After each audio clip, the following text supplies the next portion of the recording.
Halo, ketemu lagi dengan Pak Guru. Kali ini saya harap kalian dalam keadaan yang sehat, tetap semangat, tetap belajar. Sebab kalian adalah anak-anak yang hebat. Hari ini kita akan belajar. Belajar apakah kita? Kita akan belajar tentang pelajaran bahasa Indonesia. Materinya adalah kalimat efektif. Apakah kalimat? Kalimat adalah sebuah kumpulan kata-kata yang mempunyai arti dan suatu bahasa yang terdiri atas dua kata atau lebih yang memiliki suatu pengertian dan pola intonasi akhir.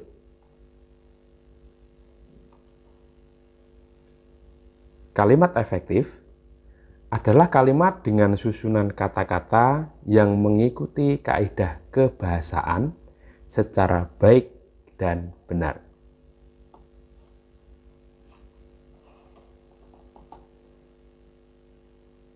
Syarat-syarat kalimat efektif.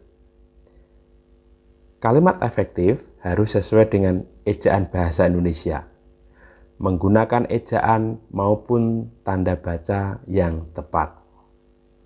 Contoh, adik belajar tari di sanggar. Ayo, kita berangkat. Siapa yang mengambil bukuku? Dari contoh-contoh ini, kita perhatikan bahwa kalimat ini menggunakan ejaan maupun tanda baca, baik itu tanda titik, tanda seru, maupun tanda tanya. Hari Minggu saya akan ke Surabaya. Juga menggunakan ejaan, huruf kapital, hari Minggu karena ini nama hari maka ditulis M-nya huruf besar. Kemudian Surabaya karena nama tempat juga ditulis dengan huruf kapital.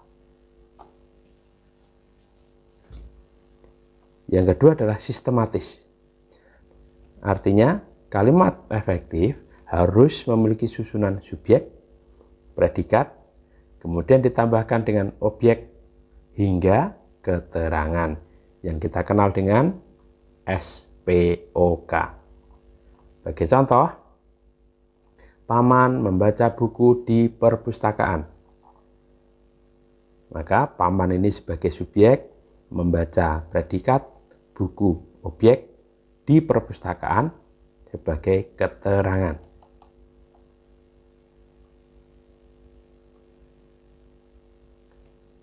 Subjek adalah pokok kalimat, pelaku utama, dan berupa kata benda. Predikat menjelaskan subjek, berupa kata kerja. Objek adalah keterangan predikat, pihak yang menerima perlakuan, berupa kata benda. Dengan keterangan menjelaskan waktu, tempat, atau cara. Bisa ada di awal, di tengah, atau di akhir kalimat.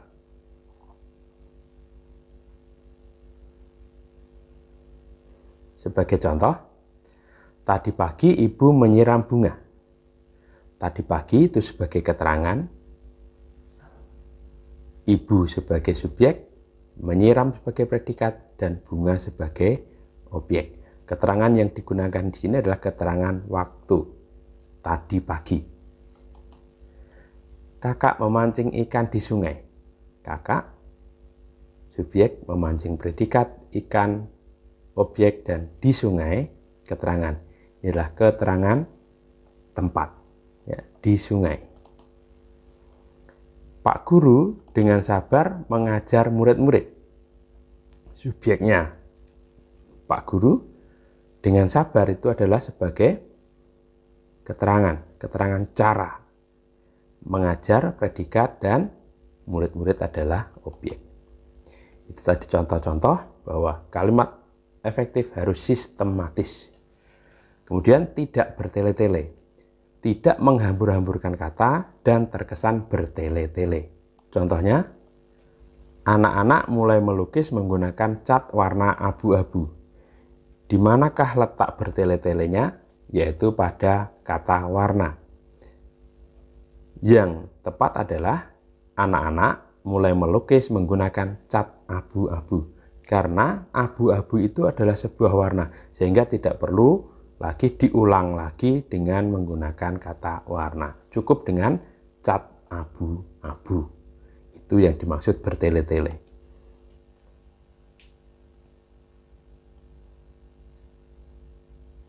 Contoh lain, banyak anak-anak bermain layangan.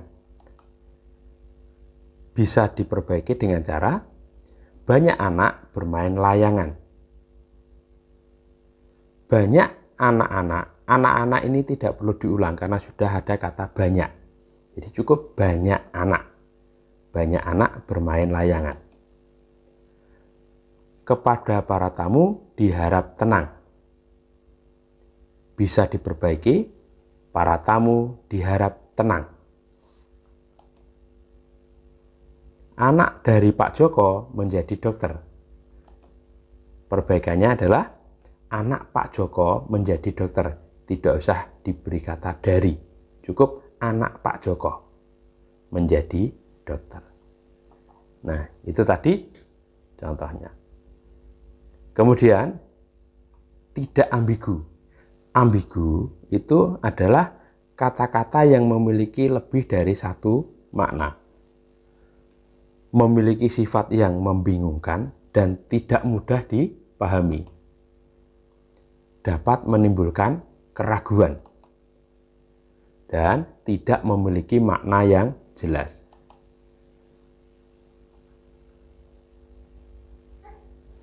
Sebagai contoh, dia datang kemari memberi tahu.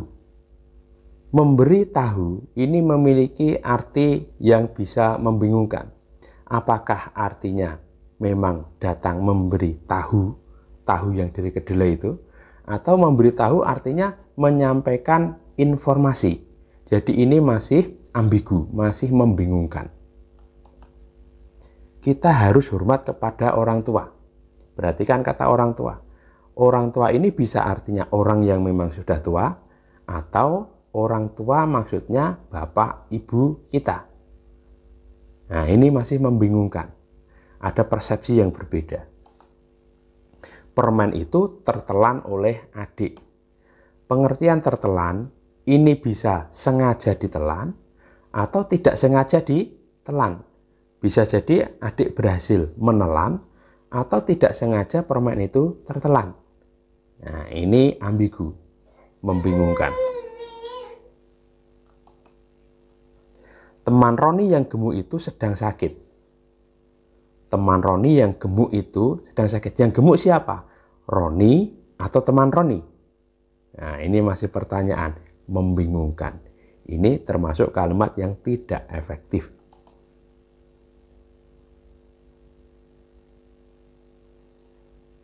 Kemudian ciri-ciri kalimat efektif adalah yang pertama, logis atau masuk akal. Memiliki makna yang logis sehingga gagasan penulis dapat diterima dengan nalar oleh pembaca. Jadi masuk akal. Contohnya begini.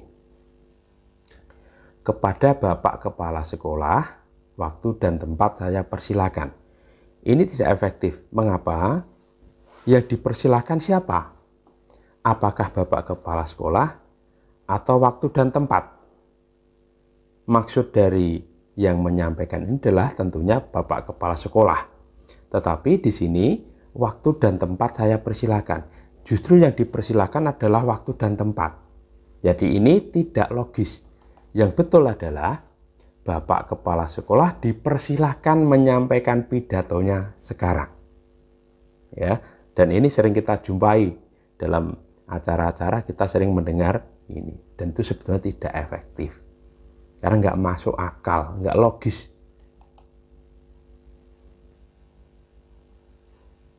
Selanjutnya, ketepatan dan kecermatan.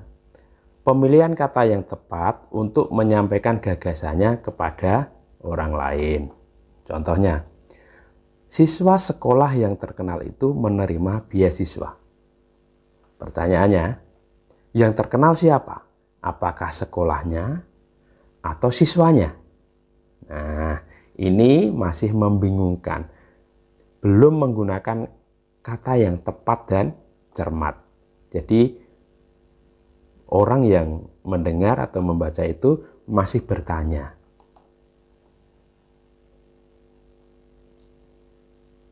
Hemat. Kalimat efektif itu harus hemat. Tidak boleh menggunakan pemborosan kata atau kata yang diulang-ulang. Contoh, para tamu-tamu sudah datang. Ini tidak efektif. Tidak efektifnya di mana? Kata para itu sudah jamak, berarti ada banyak orang. Jadi tidak usah diulang lagi. Tamu itu nggak usah diulang. Tamu-tamu, cukup para tamu sudah datang. Jadi irit, hemat, atau tidak menggunakan pemborosan kata.